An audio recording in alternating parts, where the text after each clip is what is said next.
right, live on the scene. Heyo, welcome back. It's been a minute, and I just want to say, I'm sorry.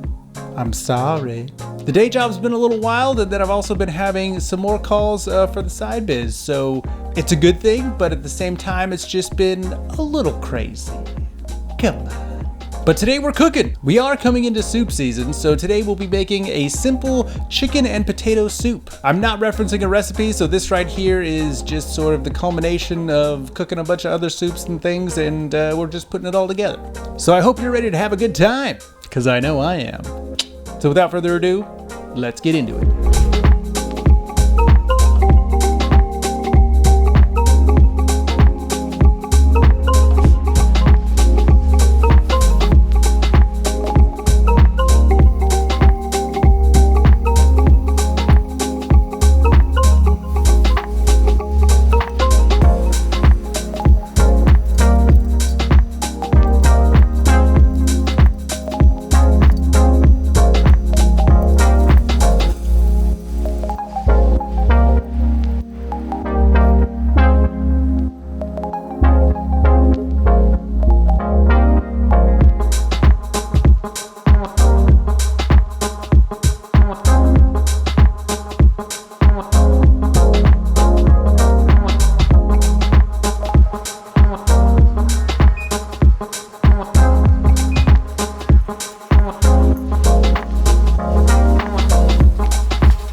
Now that is some feel-good soup.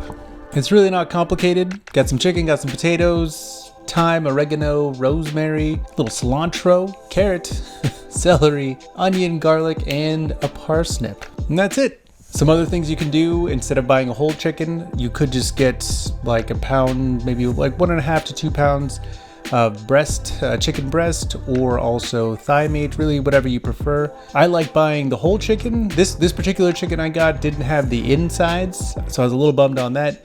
I do like to throw that into the soup, a little extra. But even without that, it's still pretty good. When you do use a whole chicken, like kind of what I did, I do reserve the other half to roast, and then that way I've got some chicken for the soup, and then also some chicken that I can just add to another meal throughout the week. Because we're all about efficiency and maximization. And then the cilantro was actually a last quarter addition because I forgot I had it. And so I just threw a little bit in the pot, and then also a little bit for garnish just to kind of brighten it up a little bit. You know what I'm talking about. It's been busy, but hopefully I should be back to a normal editing schedule within the next month. I appreciate your patience, and thanks for sticking around. As always, thanks so much for watching. Until next time, keep on cooking.